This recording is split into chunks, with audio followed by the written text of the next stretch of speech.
Welcome to Money Isn't Everything. I'm Mary Wisniewski, Cornerstone Advisors Editor-at-Large. Every other Thursday, we bring on a guest that is shaking up financial services in some way, and we get into the why, how, and the possibilities. This episode is in conversation with Frida Leibowitz. I found out about her by watching her demo a product at Affinovate a while back, and she really struck me. She's the CEO of Debbie, and she's doing something really cool, namely reinventing rewards. Debbie rewards consumers for paying down debt and saving, and partners with financial institutions to make it happen. She also has experience of having worked at Goldman Sachs Marcus. In this episode, we're getting into some of the challenges of building Marcus. We're also getting into how to develop an uplifting money app and how credit unions can attract younger consumers as members. And let's just get on with it. Here's my conversation with Frida. Frida, welcome to the show. Money Isn't Everything. So excited to have you on. Thank you for having me. Yeah, it's a pleasure. I can already tell. So I wanted to get right into it about your background of having worked at Goldman Sachs, presumably having like unlimited resources to build Marcus. Clearly, you're no longer there, but I'm wondering what that experience might have revealed to you and what you're building now, and we'll get into Debbie very shortly, but let's start there. For sure. And I kind of like to say that me even getting to Marcus was totally like some twist of fate or something like weird. Like I wasn't planning on it, right? I was actually an intern in investment banking that same summer that Marcus was launching. And I heard about it and I kind of thought, hey, I'm way more passionate about this than I am about investment banking. And that's kind of how I ended up there. And at that time, Marcus was like this really cool startup inside of Goldman. It was a small group of people who were just starting the thing, and they came from different areas of finance or tech. And you're right, like we had this idea of unlimited resources. Like you could build a startup, but you have Goldman behind you. You've got this huge balance sheet. You have all these all these resources. You can hire quickly. You can grow quickly. And it was really exciting and awesome at first. But it's as much a curse as it is a blessing, because when you have too many resources and you're just like focusing on like what's next and growth at all costs, you run into the same exact issues that all the other startups who didn't have unlimited resources eventually ran into, right? You realize that it's not a sustainable way to build. So I think it was a very, very exciting time. And at first, like Marcus was a very exciting project and it had a lot of promise. I could talk a lot about what are the things that maybe didn't go as well, and also the reasons why I eventually left and no longer really, didn't see myself growing with Marcus. But it was a cool experience building a startup with unlimited resources, but also taught me how important it is to actually have limited resources. And I think that has proven true for me as a founder now, having to build with limited resources. Yeah, no, I think that's really fascinating. And I definitely do want to get into some of like the lessons learned, because I'm sure you're applying them now at Debbie. But to just set the stage for listeners, Debbie is a really interesting product. I heard you demo at Affinovate at least a year ago, I'm pretty sure. And I was like, hey, this is really cool. You are really rethinking a business model in a way that will surprise the financial services. So give us the elevator pitch of Debbie, what you're doing with the, pay down the debt and also savings and the rewards program. Yeah, for sure. So Debbie is reinventing how rewards work in financial services, right? Today, the best example of rewards that we know is credit card rewards. We are getting rewarded for spending more. And that is not serving the 90% of Americans who are not, super secure financially, don't really need to be rewarded for spending more money. So we decided to completely flip that. And Debbie is the first rewards program that works with financial institutions to actually reward you for positive financial behavior. So imagine that every time you pay down your debt, you get points. Every time you add money to your savings account, you get points. When you reduce spending in certain categories, you get points, right? And the idea is to actually align those activities with activities that are also eventually profitable for the financial institutions, but are really focused on long-term simultaneous growth, as opposed to being taken advantage and kind of like the old school model of banks charging people high fees and keeping them in debt forever. Well, this so it up. Debbie's doing that. Well, you queued me up perfectly, because we're doing a segment called "That's What You Said," and so I'm dating it back to Reddit when you wrote in a thread. I think it was just a thread. But you wrote, we're proving that rewarding users for positive financial habits is much more effective than punishing them for bad ones, like using late fee, credit score hits, etc. So clearly, Yes. that's what you're still doing. Wow. Yeah. I'm like, at first when you were like, I'm going to read the Reddit, but I'm like, shoot, what did I write? Oh, I hope it made sense. But It makes a lot of you sense. picked a good one. I don't know. I said a lot of things over the time, and I'm like, I have to make sure the things I say, now that I know that eventually you'll dig back into it.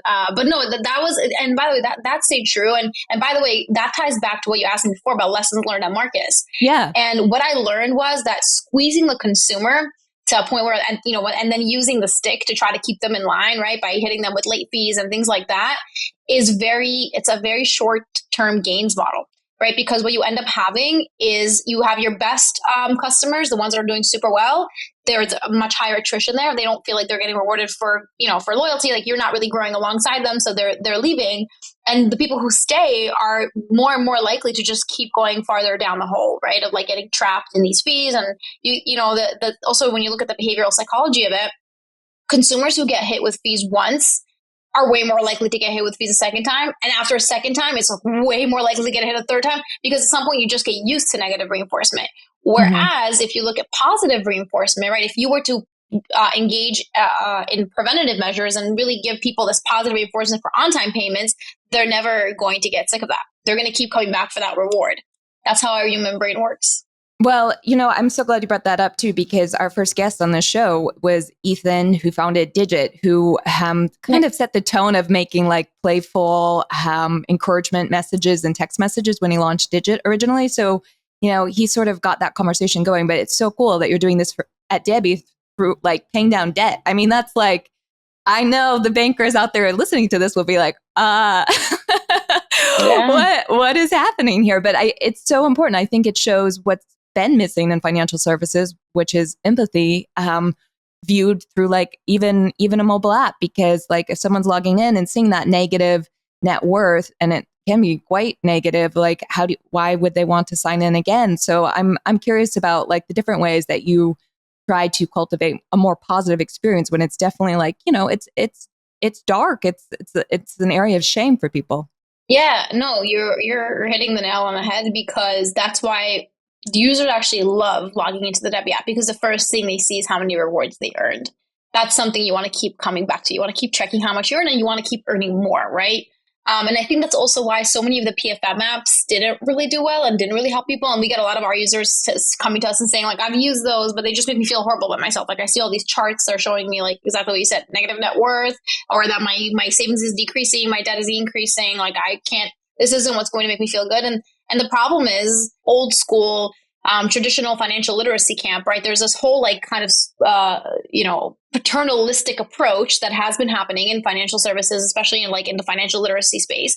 It's been like, we need to educate the people, and they need to face the truth, and they need to know the numbers. And like, and the thing is like, that's usually coming from people who've never struggled financially. Like, and that's what I learned when I was in the industry, when I felt like most of the people that I work with were smart people, awesome people, like even compassionate. It's not that they weren't. They just never been there themselves, and they didn't understand how it works and what you're going through in that moment. And forget about, empathy just for the sake of empathy. But if you really want to build a winning product, you want to get that loyalty. You want to get those, the ones who are doing well to stay with you, and the ones who are struggling to even be motivated to come out of that struggle and get back to on-time payments. You have to think about the consumer's experience, and it's not mushy stuff, right? Like, them feeling good about it is going to actually translate to, right? Like, we've been able to literally create data models around this where we show all that mushy stuff, it translates to better on-time payments. It translates to better financials. So 100% building empathy into the product is not just important as a moral principle, but it's also important because we 100% built it into our business model, where it actually when we have more empathy, when the consumer does better, our business does better.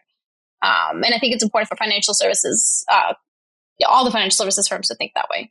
No, I completely agree with you. And it's curious too, because I've definitely had a go of writing personal finance stories in previous years. And I'm like, wow, this is really not going to help anybody unless someone just has a quick question, right? Like, it's just not helpful. And I know one of the things you said somewhere, might have been another podcast even, but it was the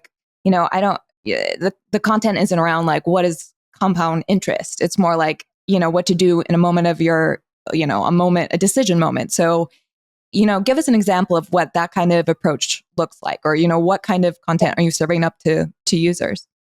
I love it. I feel like you could just do this podcast without me. Like, you know everything. I don't know everything at all. It could just be like, Mary asks a question, Mary answers the question. But no, that was no. So that's the thing that we talk about all the time, which is, right, like the traditional financial literacy is very educated on, like, are very focused on educating you with the numbers, right? So traditional financial literacy will say exactly what you were talking about, like what's compound interest, how does APR work, all these, like, right? Like, you need to know your stuff, like the technicals. When in truth is, the technicals aren't going to help you make better decisions. Just like knowing how many calories are in a cookie aren't going to stop you from eating a cookie. Like, that's just not what moves the needle for most people. And so for us, the Debbie curriculum really is a lot more about what did you see at home growing up? How do you control your impulses, right? Like literally different mental strategies for how to trick your brain. And how to think about, like, we give people tips like hide money from yourself. Like, so these are real things that I did. When I started, I literally would just take some portion of my paycheck, move it to a different bank account that was really hard for me to access, and I purposely made it hard for me to access. And like, that's how I played tricks on my mind to pretend the money isn't there and put it away. And those are real things that people actually use, and that actually gets them places, right? It moves the needle for them. So I think the focusing again on these things that were previously seen as mushy, emotional, behavioral things, is more and more proving to be what statistically moves the needle for people. I think it's just really cool. And I think here's a perfect place to talk about customer acquisition, which still has to be tricky as it is for any startup. But how do you go after this particular market? Yeah, great question. So we are a B2B2C play. We partner with financial institutions, primarily credit unions right now. And so some of our users actually come directly from their credit union if they referred by them. And the credit unions will also have, like, many times, like, really strong, kind of presence in their communities and local, like, so we have like universities, for example, or others. So like Michigan State University Federal Credit Union is one of our partners. And so they have access to the campus. So sometimes, like, we'll get people that way. But we also do a lot of our own direct-to-consumer acquisition. And there, I know there's been like this big scary thing in fintech in the last couple of years, especially since since everything kind of collapsed. Everyone's like so scared, and CACs and this and that. But the truth is that, when you figure out how to create a better working capital model and create a really low CAC by reaching product market fit earlier, and we were squeezed. This is going back to like that idea of having little resources. Like, we had to figure out how to get a lot of users cheaply, quickly, and get them paid for, fairly quickly, and have a more efficient working capital model so that we could reinvest the money and get more. So how it works at Debbie is, first of all, our CAC is pretty low because we're telling people they can earn free money. We figured out how to offer them free rewards, like straight up free cash, for good behavior, and we sponsor, right? The financial institutions actually pay for it. So we figured out this model where you're getting all this benefit for free, and the financial institution is sponsoring you, and they're getting, right. And we're figuring out how to, like, we have also the alignment of incentives there, but selling consumers free money isn't difficult. Like, that part, we've gotten the CAC to be really low. And then on the working capital model piece, the way it works is that from the second you enter Debbie, you will be paired. If you don't already come through one of our partner credit unions, you'll be paired with a credit union in our network, and they're going to pay for that acquisition immediately. So that means Debbie, as soon as you sign up, gets paid back. So we spend money, we acquire users, we get them in, but we immediately get them sponsored by a party. We're really creating a more efficient marketplace model where, like, that match happens immediately. And so that's helped us, since we've moved to this model, that helped us grow a lot faster, be able to turn over.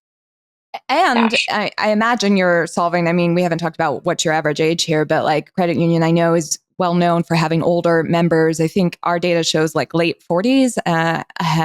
But this is a need you'd be solving for your credit union partners. 100%. Yeah, exactly. So what happened was, when we started talking to credit unions, we realized that, like, they're awesome. They're not-for-profit financial institutions. They offer all these great services. Their tech isn't so awesome, but they're working on it. But their marketing is really lacking. Like, they have nothing. Way to say it. Yes. No, but some of them are getting really good. Our partners, I would say, are doing a much better job now with their digital presence. But exactly what you're saying, the average age, the stat that I have is that the average age of a credit union member is 53. And they've really been struggling to figure out how to get those younger consumers. So tech is one piece of it. But the other thing is credit unions need to figure out how to be more special and how to play their game. And their game is like, their whole thing is that they care about people. They're not for profit. They want to invest in people's financial wellness. And so we're like, perfect. Like, this is like, match made in heaven. Like, the young consumers need help right now. They need someone who's going to care about them and is going to sponsor their financial education and all this other stuff, right? And when I say financial education, I mean that like more behavioral side and improvement and getting to a better place. Credit unions really want to access those young consumers, and that's how we get it done. Yeah, that is how you get it done. Would you ever work with a bank if they were? Great question. Yes. Yeah. It definitely, it's in the, it's on the roadmap. So, I think if the right partners come along, I would say that it has to be a very mission driven bank.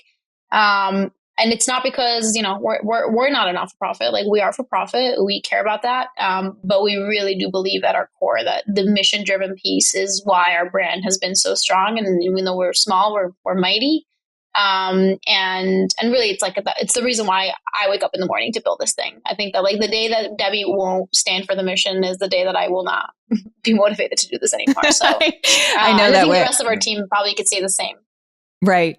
No, I get that. I get that when I'm working on certain projects. I'm like, yes, this is what's working. Well, what about, Mint just closed down, and I know we were kind of saying the gaps in traditional PFM, but did you get customers through that left Mint?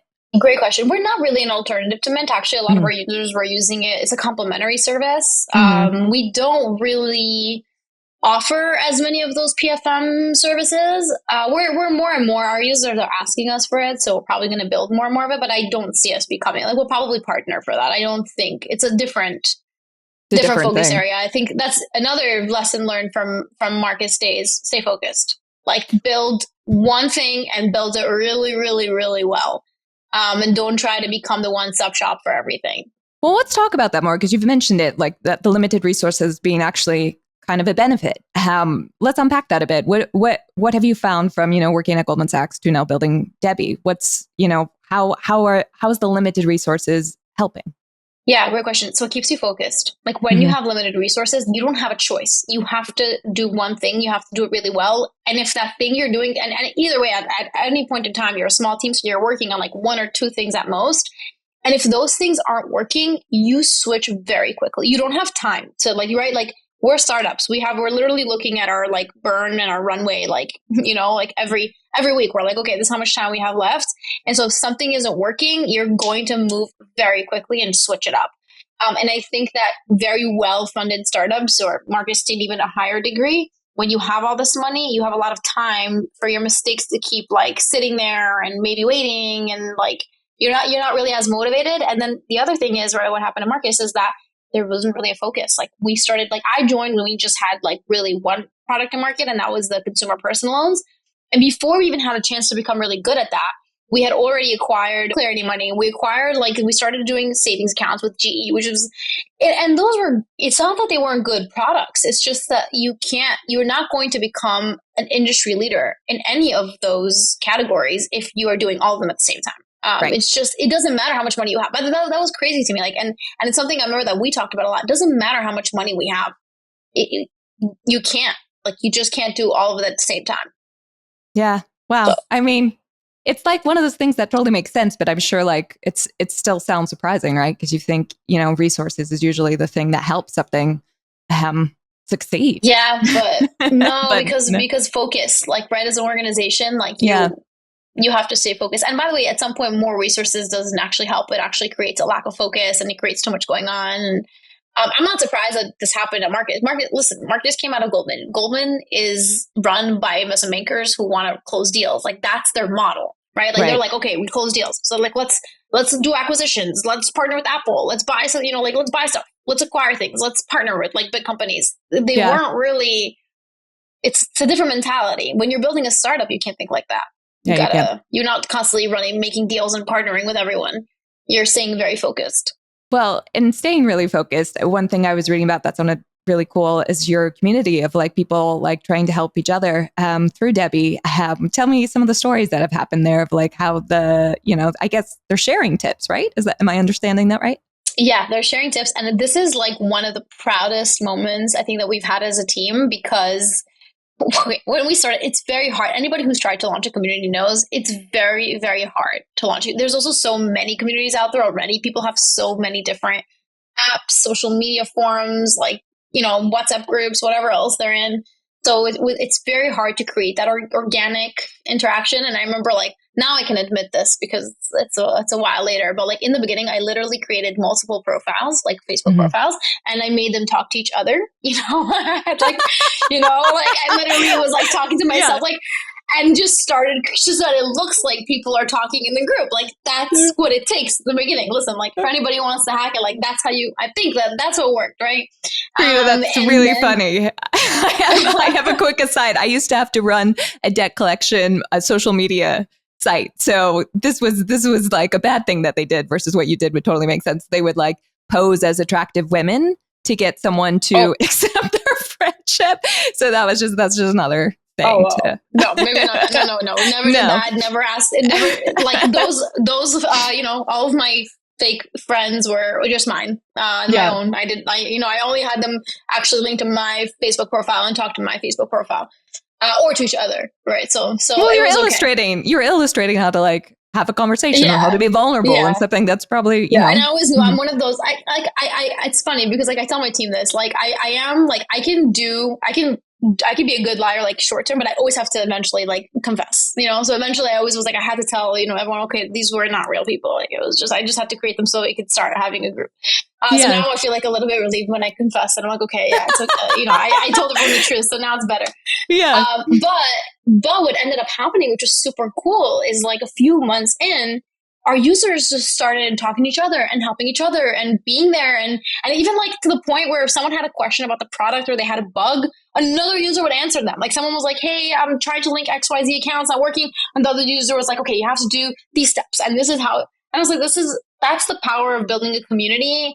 And you could be as a platform, as a company, so much more powerful if you figure out how to really leverage your user base and make them your best advocates. The other really cool thing that's happening in the community is that we have a couple of these super users now who are actually like pretty much just started on their own, becoming these local ambassadors for Debbie and sharing it with like a lot of people in their neighborhoods and especially ones who are engaging in community activities. And so like that's like, once you watch that take off, you're like, whoa, like this is like, I feel like a really proud, like teacher. I'm like watching like my, everyone else like just do the thing and then become even, even better and be able to be way better than my little fake profiles. Like they're doing a way better job. So. Well, I'm curious, do you have one piece of advice for, well, probably more of a credit union than a bank of like, they sincerely want to help people improve their financial outcomes. I know there's been a lot of attempts in the past that have definitely spectacularly failed and they've spent all kinds of money, with these two things sort of like weighing on each other, what would you say to the credit union that still wants to do something, but maybe feels a bit defeated at this point? Yeah, and a lot of us are going to feel defeated. And like there has to be a few delusional founders like us who are just going to be like, well, we're going to still try to solve this problem and we're going to figure it out. And I think we're figuring it out. So it's really promising. Like our users really are paying off 3 times more debt. They're adding more, like 15 times more money to their savings account. Like these things are real and it's working. But I think if you're feeling defeated, and this is like with any failures, like really try to understand why things failed. And if you, and this is what I go back to the point, if you've never been in debt yourself, if you've never struggled financially, if you've never been in a place where you had, not enough money in your savings account to be able to, for an emergency, then at least go out there and talk to people. You have access as a credit union. You definitely have people in your community, in your membership base who have been there, and try to understand like why would they or would they not do something. And really it all ties back to behavioral economics. It's very simple concepts. It's not rocket science. And as soon as you understand behavioral economics and incentives and where the incentives are today, and also think about it from a young person's perspective, right? Because I think that's the other question that I actually I was at a conference last week, a credit union conference, and I think some of the older population couldn't understand why young people like really need to travel all the time. Like put yourself in a young person's shoes, like what they're doing, what they're experiencing, like what their friends are doing, what's interesting to them right now. Those are, I think, just really, and once you get there, I think because like failure is frustrating when you don't really understand why or you don't know how to come back from it. The more, at least from my perspective, like the more I've like dug into my failures and understood them, the more I felt in control again, and I felt that I could fix it. Right. So I think the more you understand why existing solutions or older solutions have failed, and why, you know, what people are feeling and what's motivating them, and kind of tie that back to like I said, like just basic behavioral economics concepts, the more you'll feel like, okay, you know what can work in the future. Yeah, I feel like one of the disconnects too is tell me if this is your customer base too, but a lot of gig workers out there and a like typical bank or credit union really doesn't know how to offer tools that helps someone with volatile income. It's been a problem for, well, since the gig working started. But I mean, do you feel like this heightens the disconnect? 100% volatile income, but also more and more complex situations. Like we're adding like another question to our onboarding because this keeps coming up for us, right? But we're adding a question to our onboarding about relationship status, right? And there's so many different relationship statuses now, than like way more than there were 30 years ago. And that is important because that actually impacts people's finances like significantly. Like it matters if they're in a, you know, we have one of the options is it's complicated. If you're in it, it's complicated. Like you are going to have other considerations, other things. So there's so many more variations, situations. And some people have, you know, gig economy jobs and regular jobs, or they have that plus an hourly job. And I think, you know, even though I know we're getting very advanced with this AI, ML, blah, blah, blah, blah, blah, is, you know, great stuff, which as you can tell, like I'm a bit of a skeptic on just the extent of how far those can go. I think they can be tools to empower people, but I don't think they can know everything. And I think that at the end of the day, we still need to figure out how to empower people to make their own decisions because they understand their situation best. You won't understand it. What you need to do is set them up for success, put the right incentives in place, show them the path, right? Like be able to offer them solutions for different things, but you've got to empower them to guide themselves because only they know all the intricacies of whatever is going on in their lives. I love that. I love that because you're removing the patronizing thing that often happens. It's like, yes, the person does know best. Yeah. Exactly. And like, and also you're removing all this like pressure from yourself. Like, I think if we had to like figure out exactly what everybody needs to do and build these really like I think that right now we're just not there where we're able to like fully understand someone and everything that's going on in their lives and all the situations. Like we also get people who tell us that they're dealing with mental health issues directly ties to their finances directly. People who deal with disabilities. And I had a user feedback call and they gave me this whole like overview of how disability benefits work. And they're actually really complicated and it takes a long time to get your money sometimes. Right? They have to wait a long time to get their payments. So all these, like, there's so many factors that fall into like, you know, it like can impact someone's financial life.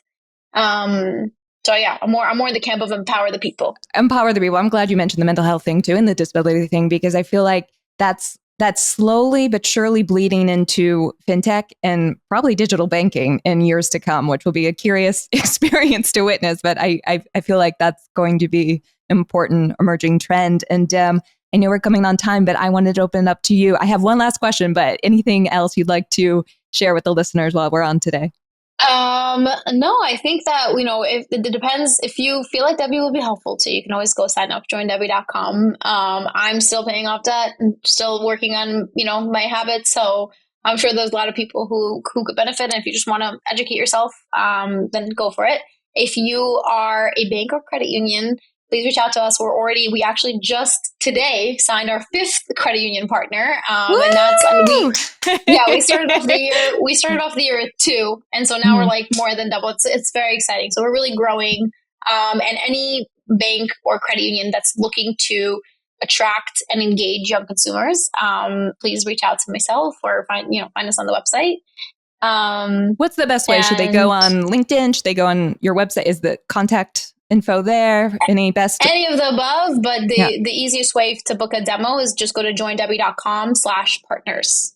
Well, okay. Last question then for you. What is the image on your phone's lock screen? Oh, that's a great. I don't even remember now. I Oh, gotta check that. I know. Check that. This will be a big So reveal. actually, in work mode, it's a picture of my motorcycle. I think. I love that's your work mode photo. Yeah, I don't know why, but let me see if I can I don't know if I can pull it up. If it'll show it. A motorcycle. Oh, here. I guess you can see it now. Oh yeah. How cool. So you ride a motorcycle. I ride a motorcycle. I love I said I drive. It just shows my lack of so far. Yeah. I'm a roller skater, so okay. So that works. Yeah. Well, something on wheels. Something on wheels. You're definitely what is it, like a linear, right? With roller skating is like the one with is roller skating or rollerblading? Like is it 4 wheels? Oh, 4 wheels. 4 wheels. Yeah, 4 wheels. Yeah. So, we could race one day and you'll win. Yeah.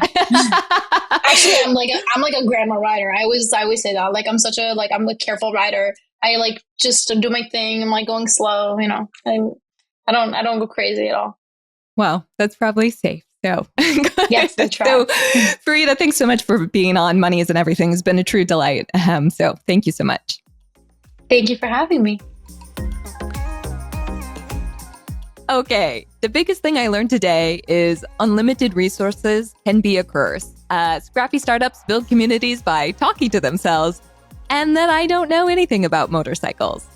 If you enjoyed the show, and I really hope that you did, give it a rating and subscribe because I don't want you to miss the next guest. We're having Eric Siegel, the author of the AI Playbook, on, and he's also known by thousands of some, for his music video that, yes, explores predictive analytics. And we turned on a feature that lets you text us, and I want to hear about it all. I want to hear your questions, your comments, things you would like us to try out on the show. So click on the link in the description to text us.